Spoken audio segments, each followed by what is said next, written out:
Hi, how's it? In the name of Jesus Christ, how you doing? It's your girl Pancake, Karabo. I hope you're good, I hope you're peachy, I hope you're Stella, and I hope you're in a neat little bunch. If you're not, welcome to the party, as that's just not the story of our lives. So today's the 17th of April 2025, and it's a spiritual war day, it's a whatever day.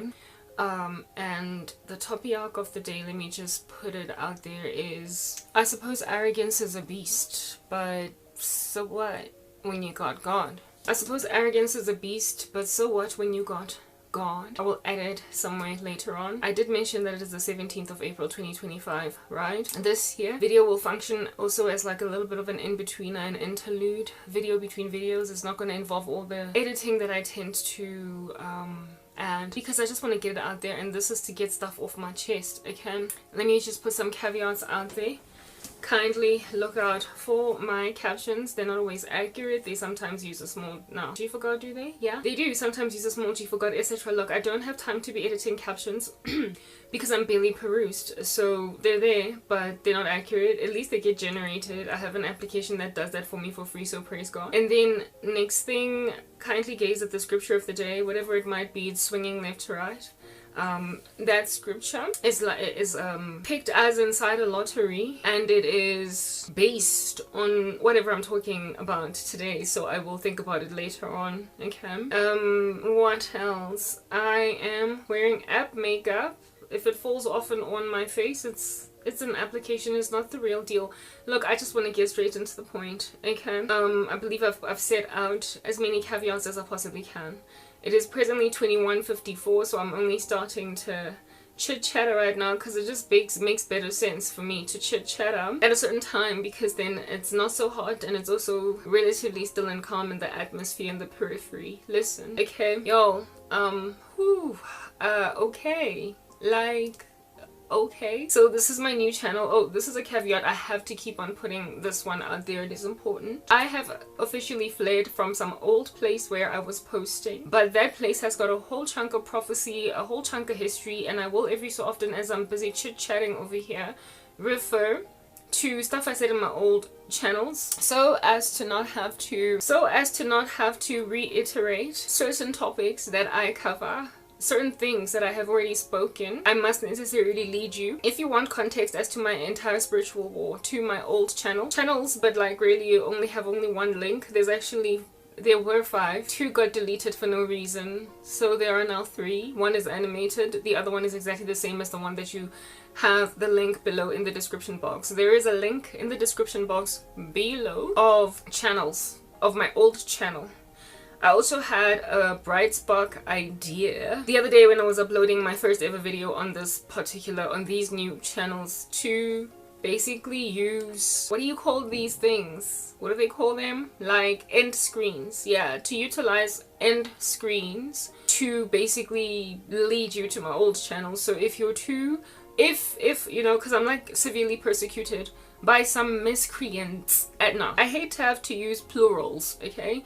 By some miscreant, literally just a single terminology, a single word. One little crazy woman that is being paid bribes from here to Timbuktu by a band of miscreants belonging to the occult. They've kept her in a dumb job just for no other reason, for no other purpose, but to fulfill these missions against innocent content creators. So this miscreant sitting at YouTube every so often has seen it fit to just fluff her peacock feathers of indiscretion and remove my advanced features. Sometimes she acts on instruction from her head honcho bosses with whom she is also sleeping, but sometimes she just goes out on a limb in her own capacity and just makes a decision that I don't like you for today, so I'm gonna take away your advanced features. So sometimes I get stuff just disappearing from my channel, like my advanced features.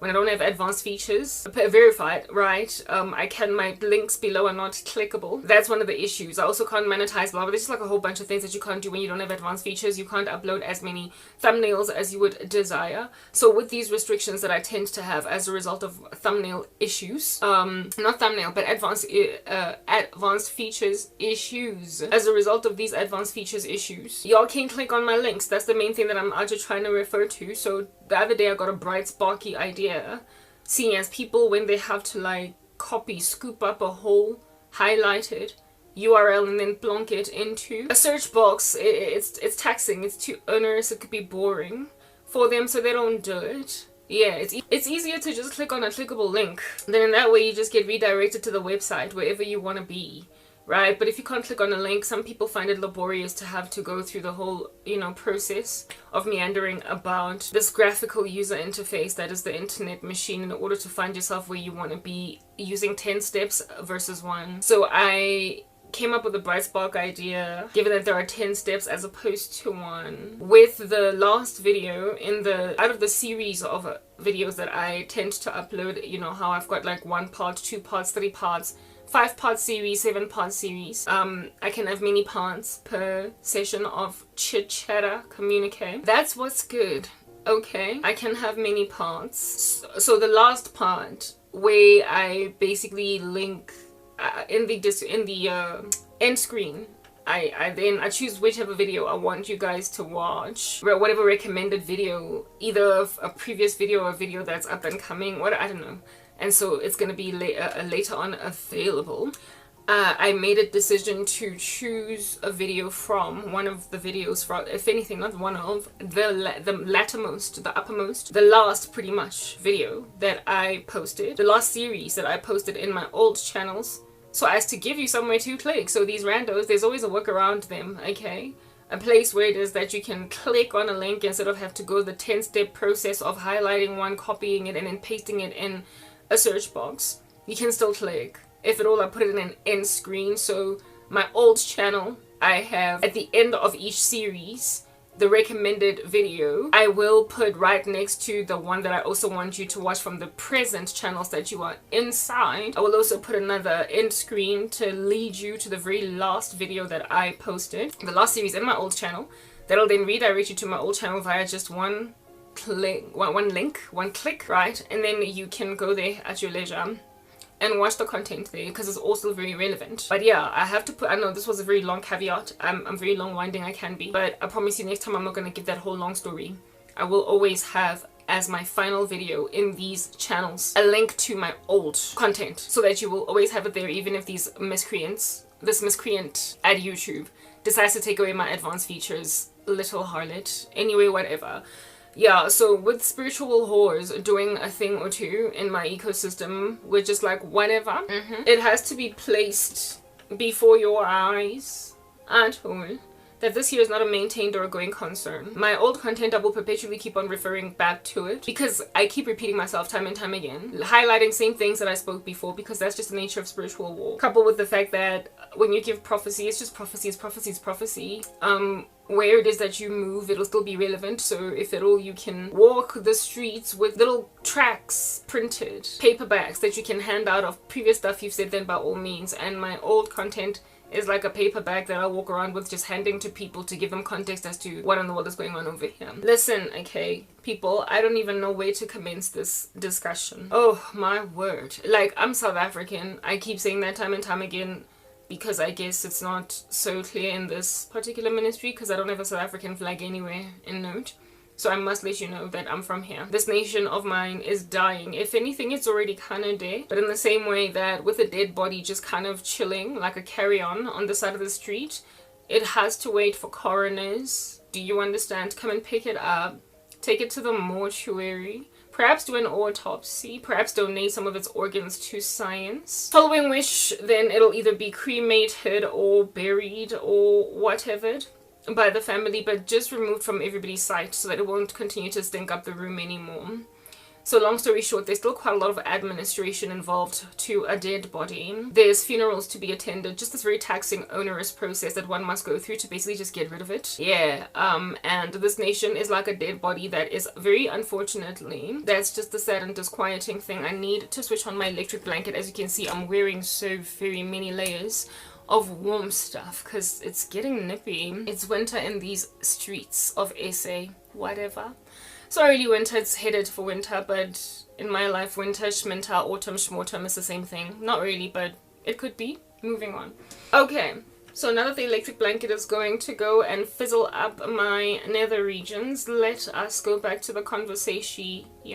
South Africa is dead in the very same way that a person that unfortunately gets knocked out taken out, eliminated, neutralized, deaded, unalived, remotely, like as in the kind of like death that happens because you were hitchhiking and some buffoon decides to just pounce on you or whatever. Getting murdered in the wilderness very far away from everybody, or in even worse case scenarios. In worst case scenarios, you weren't even murdered. Look at that. You just dared be wobbly legged hiking. Who does that? And then trip up a storm and fall and then break your neck or your head or just fall all the way, roll down until you are over a cliff. And so because you perished with nobody being there to gaze at you dying, nobody knows exactly where you're at, your phone cracks up and dies so nobody can even find your location, it's just a mess. You then are missing. Oh goodness. You're now missing, okay? You're now missing for like a minute, and if at all anybody cares for your person, they will scour the streets of mountain, they will scour the streets of valley, they will scour the streets of river, they will scour the streets of village to village hut, Johannesburg, a city, a town, a country. They will just scour them.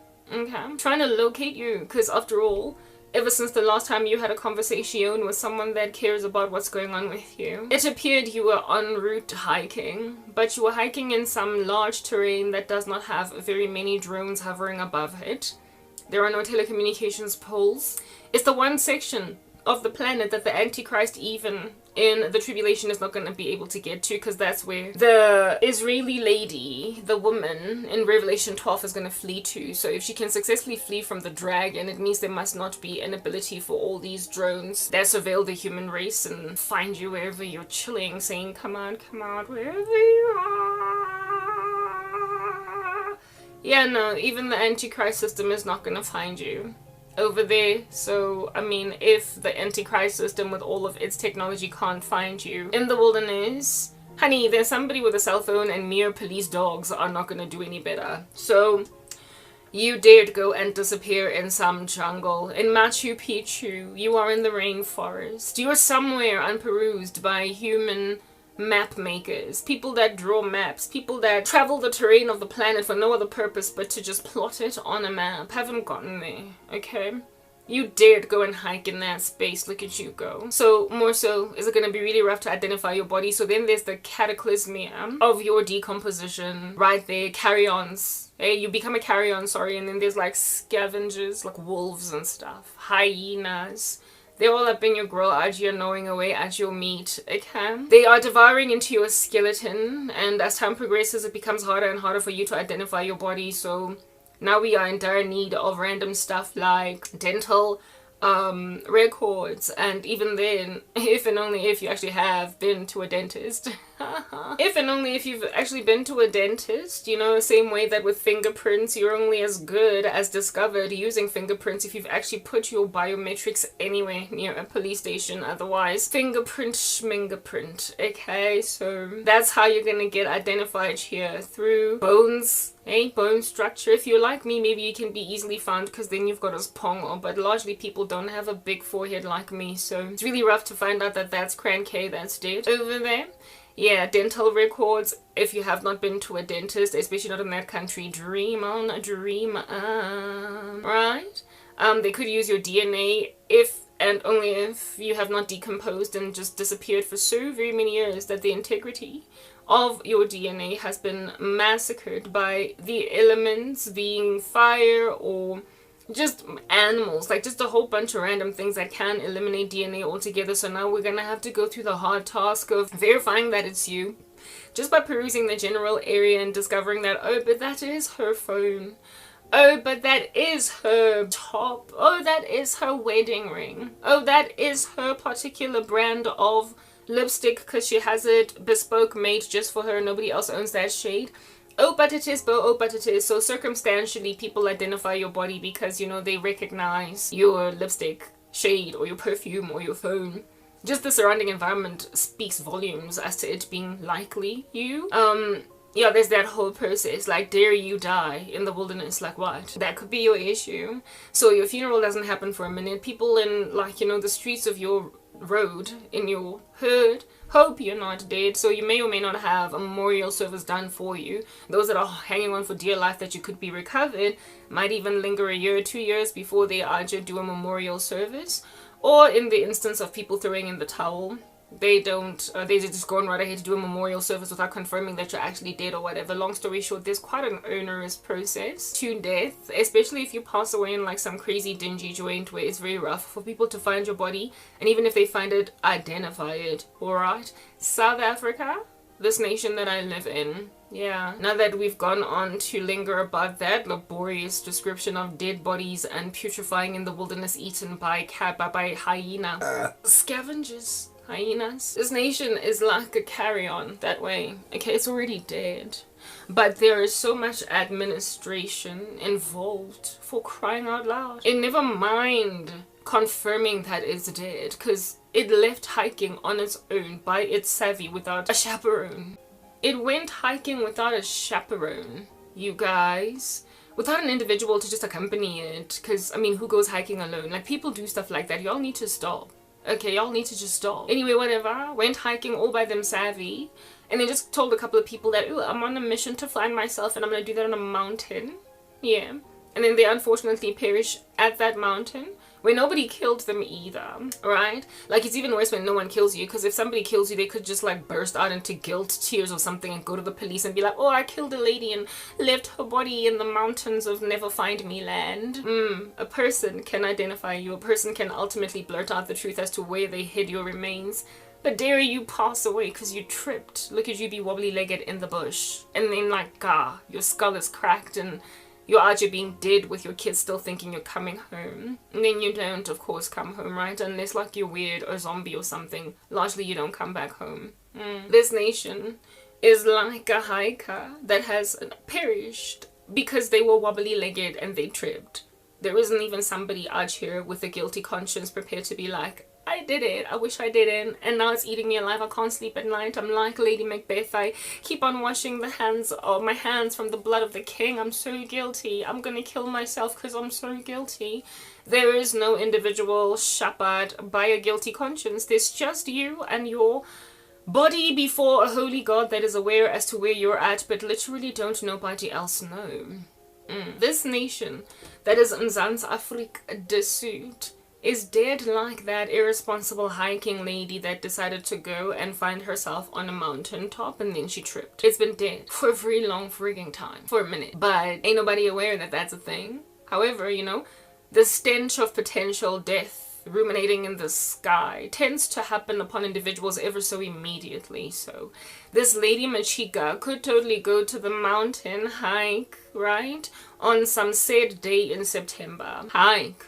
And if she doesn't come home after 24 hours, 24 is like a very long time, frankly. It's just kind of like 6 hours. If she's not back home within, before the sun sets type establishment thing, especially if she says she would come back home by a certain time, there will already be a fear just kind of coursing through the veins of her family, her friends, her etc. that something might have given over there. Something might have not gone down proper over there. There is a suspicion, feeling of foreboding, if you will, that is coursing through the veins of fam and friends. They're concerned, essentially very, very worried, deeply, richly perturbed by the prospect of this individual's unsafe state. They're clearly not safe, so let's not make any jokes about the contrary. They're not safe, okay? Yeah, very well. So herein lies 6 hours progressing, herein lies 7 and then 20 hours and then 24. The police be out on some look, she's a grown woman, alright? And so because she's grown, you're gonna have to wait 48 hours and then with like, you know, biting your fingernails, you decide to go and form a search party yourselves because the popo be taking too long. You know something is wrong because this person generally tends to let everybody know what's going on with them because they're one of those annoying social media people that will status update everything they do, and this person has not said a single status update in like 7 hours. It's so long, it's just so crazy long.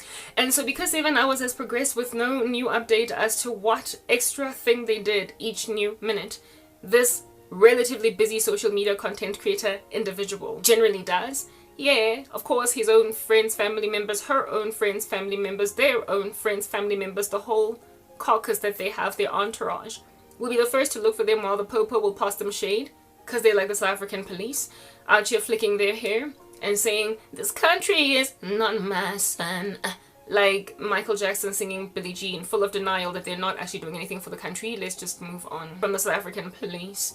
Yeah, the South African police will sing them Billie Jean, and so they're going to have to go and take matters into their own hands and look for the individual in question that is now missing, that other people are besotted with or whatever.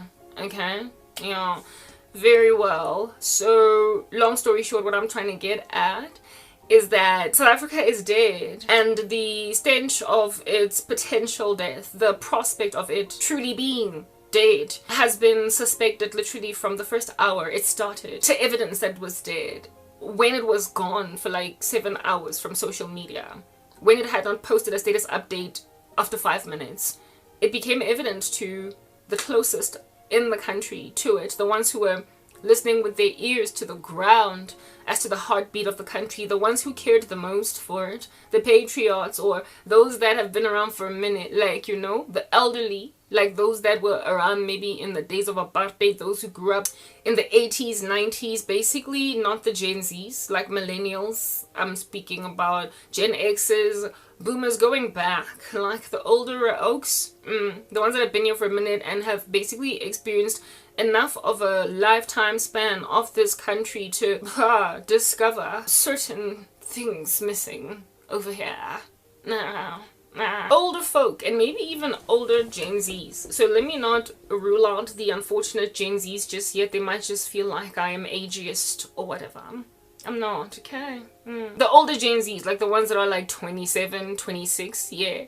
Not so much the high school ones. Alphas, not so much, alright, yeah. Older Gen Zs, millennials, Gen Xs, going back, whose hearts are still pumping through their chests some blood. Like family members of this like dead relative in the bush that nobody yet knows is dead, but has just an ailing suspicion that they just might be. All coded and everything in the bush, being eaten by some possums, rats, stuff. Okay, yeah, there are individuals that sort of caught on to the prospect or the potential for this individual to no longer be with us very early on, because trust me, if you've grown up in a certain ecosystem, if you've been with a certain person, if you have lingered in the company of a certain individual for a set amount of time, you will come to learn what are called typicalities of behavior, that which is like them or not like them, that which is not characteristic of them. You're gonna pick on stuff like that up literally within but a moment. Okay, you're going to pick on stuff up like that, of that cray-cray nature, ever so immediately. It's going to dawn on you faster than it will on other individuals that are a little less aware of the ebbs and flows and nuances of this individual in question. So those among us who are nearest and dearest and tightest to the country felt it as soon as 2 hours went by, and look at this rando not posting that they just ate a bagel for lunch in 2 hours. No, stuff like this doesn't happen with this rando. So something's wrong. And then aren't we the ones that went to the popo on something's wrong? I can just tell it. I feel it in my fingers. I feel it in my toes. You even aren't be singing a song hoping that maybe they'll respond to a song. After all, they do like to play fun and games like just sign affidavits and actually certified documents, not actually do any police work. As you can tell, I've got qualms with the South African police. Anyway, whatever, moving on. You're singing to them. I feel it in my fingers. I feel it in my toes. You're singing because you think someone's dead. Then the popo then is like, come after 48 hours. Okay, you know what, like whatever. I'm gonna go and form my own search party. But like, do search parties help? When a person is dead, me I not to go think so. I'm South African. I think that's evident. But frankly, I've already moved. Like, my bags are packed. My blood is another color. It is no longer whatever that rainbow flag is, okay? It's just not.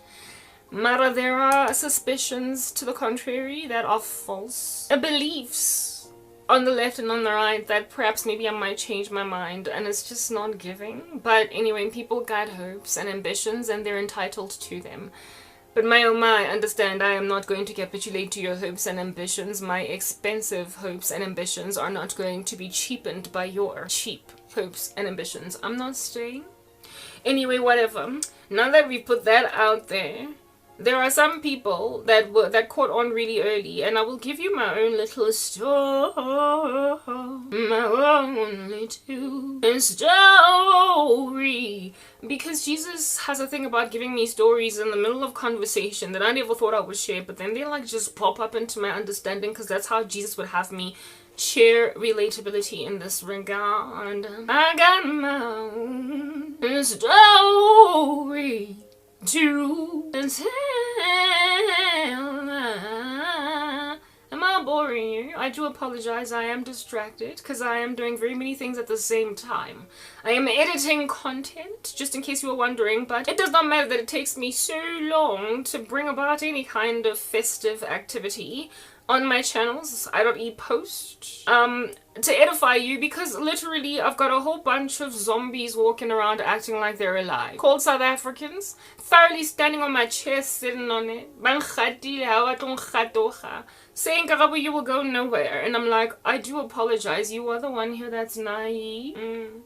But anyway, let me tell you a story, and after editing over here, I shall move on to giving you 100% of my attention, and that time has arrived. The season has arrived. I'm here with you now, 100% of the time, so I am South African. Congratulations, you know that. I keep highlighting it. I used to work for a South African telecommunications company called MTN. And I like to call it MTN. Befitting is it to be called MTN because it's empty, as in nothing's going on inside a box. You're just hearing hollow. And then N. Yeah. It's like in the same way that Naledi Pandor is Naledi Pandemonium. I can't really sit with any level of ease in my bones to just call her Pandor, because it just so is much more befitting to call her Pandemonium.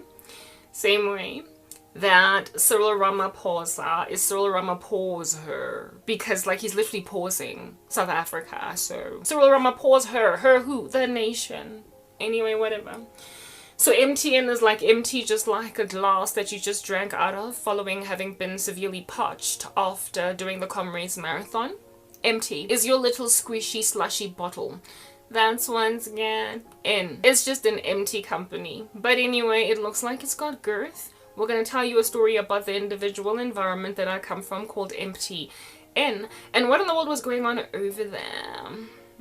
So I'm 40 years old. I bet it's a shocker to you. I don't look a day over 28, but you know, it is what it is. It's the genes. What can we say? But I am 40, okay? Yeah, however, I was employed first year at MTN when I was but only 25. Yes. I was only 25. I was born in 1984. It was in 2009 that I started my tenure at MT. Like a marble in the head as opposed to a brain. N. Yeah, I started working at N. Like when I was 25 years old. At that stage, I was working for MTN at what would be the tantamount of if it were to represent a human being's season in life. Perhaps adolescent entering into young adult. Yeah, I was working for MTN at a time when it was like a teenager entering into adulthood. So it was young. It was young, but not young enough to be innocent. Not young enough to be adorable, doted over and doting over parents, still very careful to impress mom, impress dad, careful to impress teachers, impress basically anything you can impress, okay? You know, kids absolutely adore the favor of grown-ups, especially when they look up to them. MTN had graduated past that. It was now a terrible teen. It was a frazzling adolescent. It was a toys out the cot throwing, rando, cigarette smoking, experimenting with drugs, pooza experimenting, Zol smoking, grades failing, ball dropping, future dismembering teenager. It was a troubled teen, about to enter into young adulthood, and because of its irresponsible teenage years, it was being perpetually spoken to by those who can intervene, those who can stage interventions. You know how when you're dealing with a terrible teen, that however was quite the pleasant child, yeah, the pleasant preschooler, the pleasant prepubescent, the pleasant pre-adolescent. When in primary school, this child was a ray of sunshine. And then next thing, they hit grade 8 and all things hit the fan. Yeah. MTN was like that kind of teenager that everybody's staging interventions against because they had memories. Don't live like people do. Ooh. Okay, whatever. We're not singing here. They had memories of a better time. They sang that song. If anything, I am gonna sing. I apologize. I retract my conversation. I could think of better days. You know that song from back in the day? I could think of better days when everything was so much better. Because I had a child that was so well behaved and doing well in school. But now I could never see and tomorrow. Oh, heaven never told me about this and sorrow. How can you mend this broken parent's heart? How can you ever stop me from falling down? 'Cause I had a teenager, a child that became a teenager, and now my whole world has stopped spinning all the way around.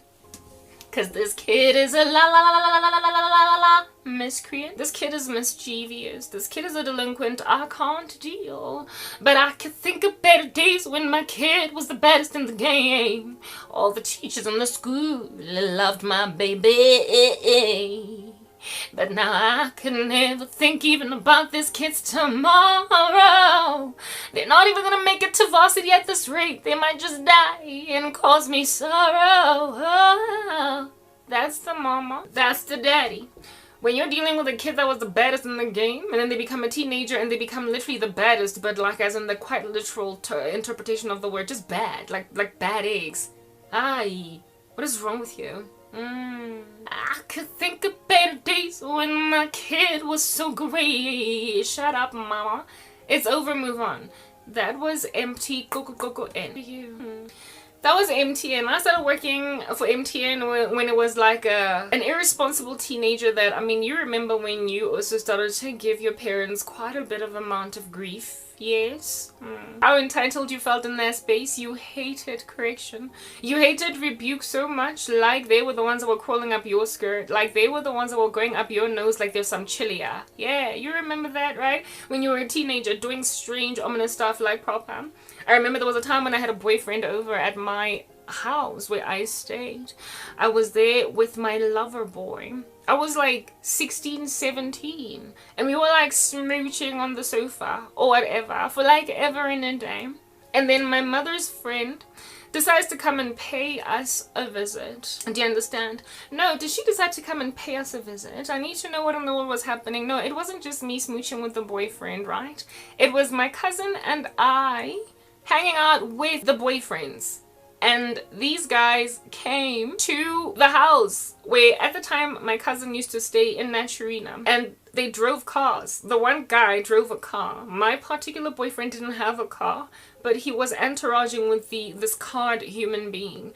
And they were parked, driving out. They were parked. No, they were not driving out. The car was just parked as in doors open, music going boof boof Go driveway nya ko gae. Expecting, yeah, my cousin's property where she used to stay. Expecting that seeing as it's like a whole slap bang, 2:30, 3 p.m, 3:30 in the afternoon. Ain't no grown figure is gonna be around any minute now. Please, it's gonna be a minute before any one of them peruses these streets. Yeah, but my mom had a friend that was a teacher.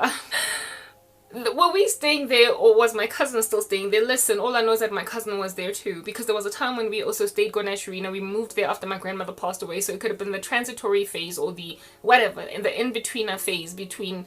Bottom line is, my mom, yeah, it was my mom's house. It was my mom's house, but my cousin was there with her boyfriend and my boyfriend, wada, and somebody was driving and the car was parked in the parking lot. In the driveway, and music was going and teenagers were out here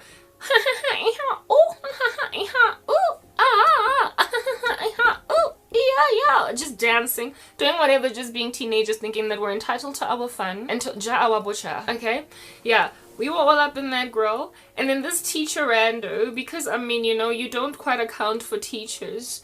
When you're out telling yourself your parent is only going to be home at 6 p.m., 7 p.m. After all, teachers knock off like us. Look at that. Hey? My mother had a friend that was a teacher that lived in the south, or well, Natrine is in the south of Johannesburg, but she lived in Winchester Hills.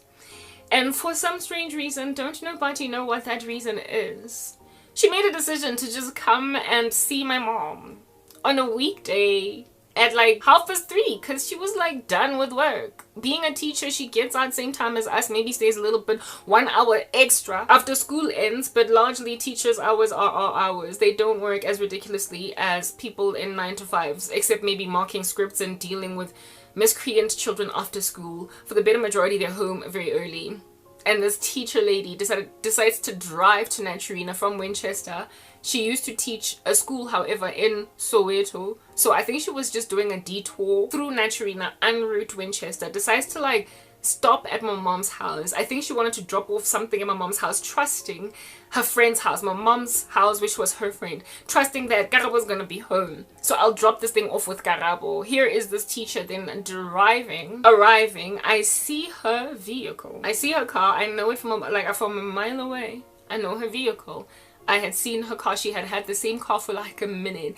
And she'd known my mom since we were living in Winchester Hills, which was when I was in primary school. This lady had still been driving that gangster, like, red Toyota pretty much since. So when I saw it coming, I was like, ain't no other red Toyota like that woman's red Toyota. That's her. And she drives while this car of these boyfriends is just right there parked. I panic. And I'm like, yo, that's my mom's friends. Y'all move. Y'all gotta go. That's my mom's friend. This guy decides to start his car and sort of kind of scoot and move out. And then parks on the side over there. But then my mom's friend stops, right? And gets out the car, right? Has a conversation with me, scanning me up and down with a visible irritation on her face. Says whatever she needs to say. Drops off whatever she wants to drop off. And then just goes in her car. Doesn't even come in the house. She was visibly annoyed, very clearly. Like, visibly annoyed, very clearly. Yeah, but anyway, she just left. She didn't yell at me. She felt like it wasn't her place. After all, she wasn't my parent. And I thought it ended right there. Lo and behold, my mom comes home late on in the night, okay, eventually. And the first thing she does, you know how parents be, right? When they come back home yelling at you. They don't wait to close the door. They don't wait to ask you, so what in the world happened? Like, this woman could still be in the driveway. She could still be in the walkway headed to the door. And she'll already be yelling, screaming. She'll already be telling you where to get off. Waity this, waity that. Yeah, my mom basically just started screaming before she could even fully unlock the door to open it, to therefore locate me sitting in the lounge watching TV. She just assumed maybe she had special powers, like, you know, when you can see through walls, like you're a mutant or whatever.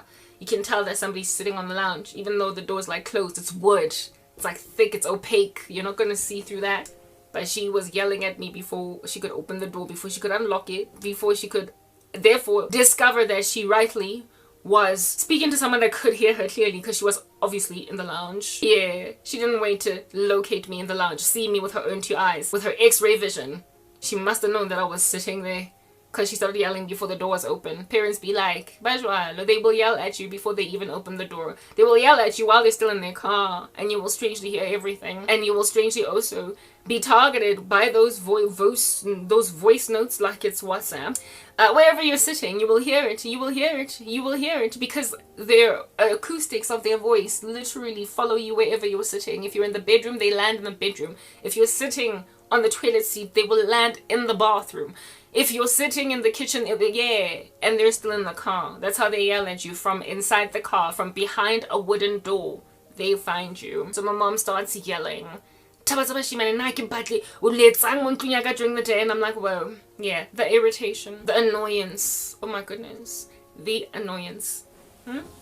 The way that I felt like that woman who told on us, that snitch that I felt needed a stitch. Yeah. I felt like she had just infringed on my fundamental rights to be whoever I want to be in that particular capacity. I felt like she was the one that was entirely wrong to tell on me, on us, on my cousin and everybody.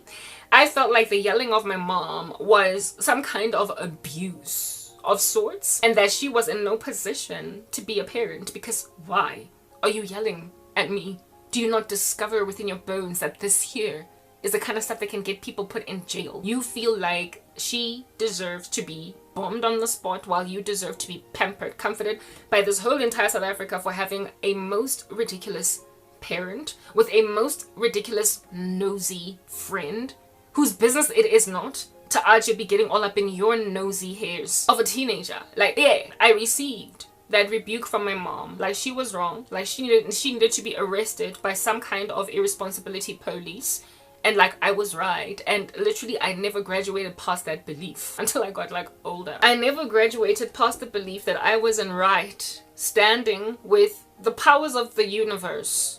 Because at the time I wasn't godly. Yeah. I never ever graduated past believing that I was wrong until I guess, you know, grew up and I became a young adult. And I realized that that was kind of messed up. I was wrong. Nekejola. And if at all a grown person finds us rejola, parked, go parking nothing with music boof boof and boys out here littering our mother's houses during the day, I deserve every ounce of rebuke that I can get.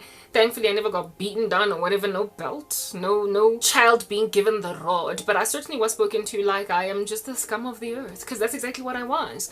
The scum of the earth. My cousin and I were wrong. Those boys and us were wrong. We were all wrong. Mara, the entitlement in believing yourself richly right in that state is a form of psychosis. It dwelt very deeply in our bones. It was entrenched until we snapped out of it. Yeah, that is what is a good. Yeah, a teenager's like that. You will remember that every time you got rebuked, be it by a teacher, be it by your parents, be it by other authority structures, the police, whatever, you are throwing your toys out the cot, kicking your legs in the air, looking like an octopus, trying to make everybody see that you're the one here that's afflicted by everyone that's just so mean to you. When you're the idiot, and everybody looks at you like you are the idiot. Literally, when you are a child, and you are throwing your toys out the cart, experiencing your terrible twos in your teenage years, however, everybody knows that you stank. Everybody knows that you're wrong, except your belief that everybody ought realize that your mother or your father or whatever authority figure is trying to tell you where to get off is at your mercy, and they are frankly 5 seconds away from a heart attack because you're daft, because you're the crazy in the room. You're the one here that needs to be dealt a bad blow, and yet you are looking at everybody around even as you're getting rebuked by your loud-mouthed mom. Like, look at what she's doing to me. You need that done to you. You do realize that you're the idiot, right? Yeah, but when you're a kid, everybody's wrong except you. There is just a crazy a sense of entitlement in teenagers, in kids, in people that don't have ill-discipline driven out of them. It's written in God's word that in the heart of a child dwells a great deal of folly, but the rod of discipline drives it away from him. Look, I'm editing, so my attention is going to be scattered. It will be divided, but I will ultimately recover myself to you once I have found my bearings. Look at that, I found them. I found my bearings. Let us congratulate me. This thing, the battery fell out within like 2 seconds. I'm sorry, I'm not doing it, okay? Yo, except I am doing it. Like, angazi ukuthi ngizenzeni. Gets it? Anyway, whatever. There's a battery operating thingy. Shh, 1 second. I'm sorry, I'm doing edits at the same time. Yeah, teenagers are that way. You will remember how you used to be, and then when you look back, you're like, oh, what was I doing? That is if you live to tell the story. Quite unfortunately, some teenagers don't quite make it past the point of being so irresponsible. It's written in God's word that in the heart of a child dwells a great deal of folly, but the rod of discipline drives it away from him. The rod of discipline drives it away from him. So when you rebuke and you discipline a kid, they come out right on the other side. They're like a nicely baked good that you kept in the oven under all that heat for a good enough amount of time to have like a soft, cushy, moist cookie on the other side. They get baked by being told where to get off. Do you understand? That's a child for you. There's a lot of folly that dwells therein because we are, as human beings, born dead in trespasses and sins. In sins did our parents conceive us. There is none of us who does good, no, not one. All of us have sinned and fallen short of the glory of God. Even our most righteous works are like filthy rags. We are born slaves to the sin nature, so we can only ever do that which is utterly depraved. depraved, meaning that if you have not been trained by society to essentially exercise self-control over your depravity, you will be entitled. When you are trained, when you are rebuked, when you are told that something is wrong, absent of that rod of discipline driving that total depravity out of you, you're just going to become a delinquent. You're just going to become one of those crazy, unmanageable children, okay? Bouncing off the walls, out here, wreaking a grand deal amount of havoc. You'll be bouncing all over the walls and throwing yourselves out the cart, all over the show like a balloon that's just lost air. You're gonna be like that if somebody does not out here nip you in the bud with training, reproof, instruction, rebuke, and especially the rod.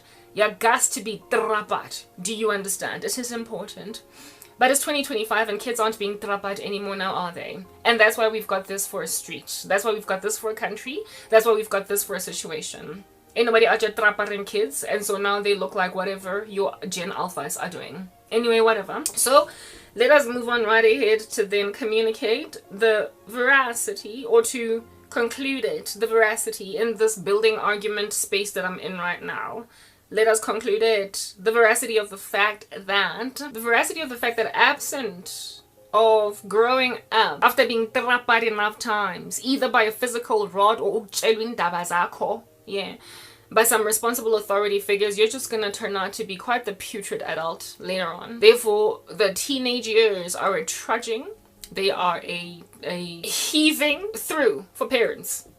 Not all of them, thank God, for those parents who got easy kids. They're just so light on the feet. Yeah, but you know, there's those parents that have got those horrible kids that, whew, after they register for university, suddenly stuff just starts coming back in again.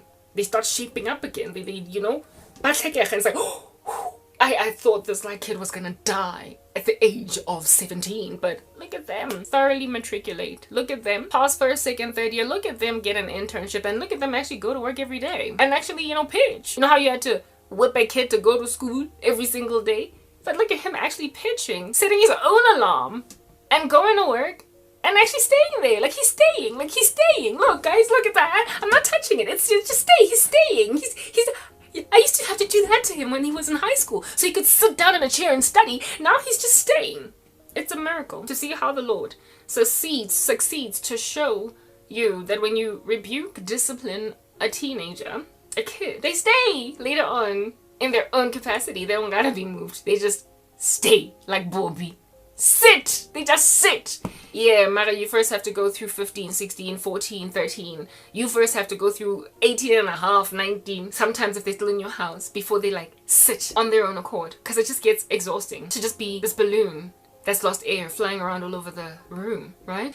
Eventually people want to be responsible, they want to start their own careers, and then they also then start to become, listen to this, hey, how the hypocrites get manufactured. Yeah, they then start to be the ones to rebuke their 13-year-old brother now that he's 21. They now start to be the one to stage the intervention against their 15-year-old cousin now that he's 25. Dude, that was you at some point. And then what does he do? What does she do? She then starts to listen to this. When I was your age, get out of the room with that. Hey, they start to use their own experiences on some, I did what you are now currently doing, and this is how it smacked me silly upside the head. I guess it is imperative for all of us to learn these lessons, isn't it? Yeah, anyway, this here discussion is not so much about children as it is about MTN, because it was like a terrible teenager, still suffering from the terrible twos, but like as a teenager.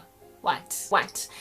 It was in its infancy. It was at the time of me joining it in its adolescent, entering into its teenage state, and not chronologically. It wasn't exactly as in teenage years old as a company, but it had the embodiment of a teenager because it was a young company, all right? Its heart and soul was a teenager, but it wasn't the easygoing teenager that's always at youth group, singing in the choir, keeping their virginity. It was a kid that sleeps with all the boys and brings home a pregnancy. That's in the world under heaven. What's going on with MTN?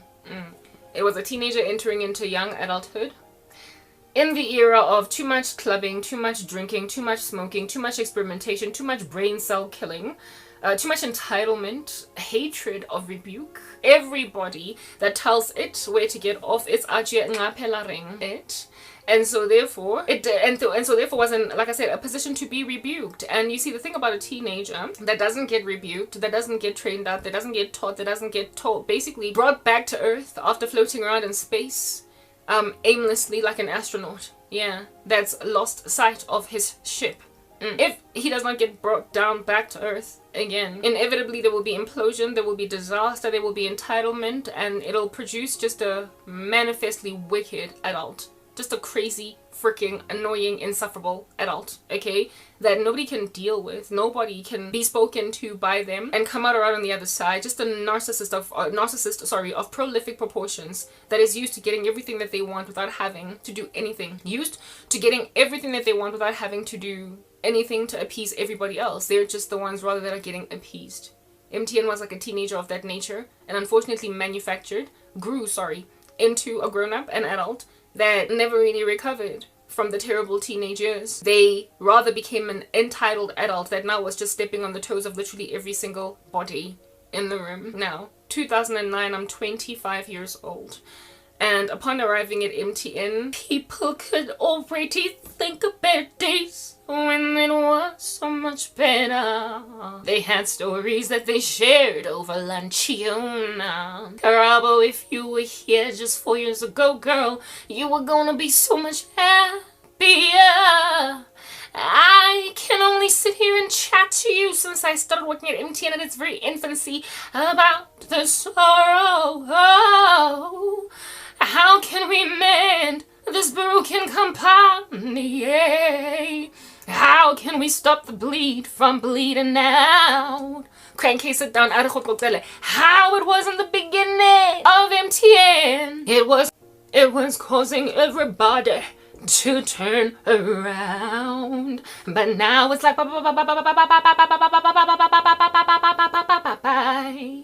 long story short, MTN at the time when I started working there was still doing relatively well, and it was being patted on the shoulder of, it was employee of choice many years in a row. It had done really well in the prepaid space. It had pretty much taken over all the markets of South Africa. It was killing it. Its bottom lines were like a BBL. MTN's bottom lines were like a BBL, fat in there like no man's business. Okay, it was just burgeoning. But it was already on a downward trajectory. It was on a downward spiral. People who it had out of all the companies that I ever worked for, alright, it had the highest staff turnover. I had worked for Nedbank, I had worked for Teleshow Group Services, I had worked for Gijimam, I had worked for Liberty Life / Standard Bank. Yeah, I had worked for corporates before, and I had never seen so much staff joy, first and foremost, so employee satisfaction, right next to employee longevity. Like, it was the first company that I ever worked for where young people, as in young like me, I was just 25, had been there for like 5 years or since matric, or they graduated, got an internship in the company, and have been there ever since. And the guy's like 33, the guy's like 35, like people who, I mean, usually young people, especially in the new South Africa, in the new millennium, la la la la, but instead of it being millennium, it was the new South Africa, with all the apparent opportunity, not apparent, it was real opportunities at some point, with all the opportunities that the country had, burgeoning. Black youth are just killing it, kicking it, guayguayaring in corporate South Africa. Yeah, many black youth in particular, many previously disadvantaged youth, like Indians, coloreds, blacks, and of course whites too, pretty much the young professionals of the country. They played musical chairs with their careers, y'all. They were like, bing, bing, bing, bing, bing, bing, bing, you know that instrumental on TikTok of a person walking away, after 2 years, a person be like on some ding ding ding ding go. I'm moving to Standard Bank. After 6 months, ding ding ding ding go. I'm moving to ABSA. Ding ding ding 6 months, go. I'm moving to Vodacom. People were just changing jobs. If you were my age and you were sticking around in a company for 3 years, people would look at you like creasing their foreheads on some. Are you high?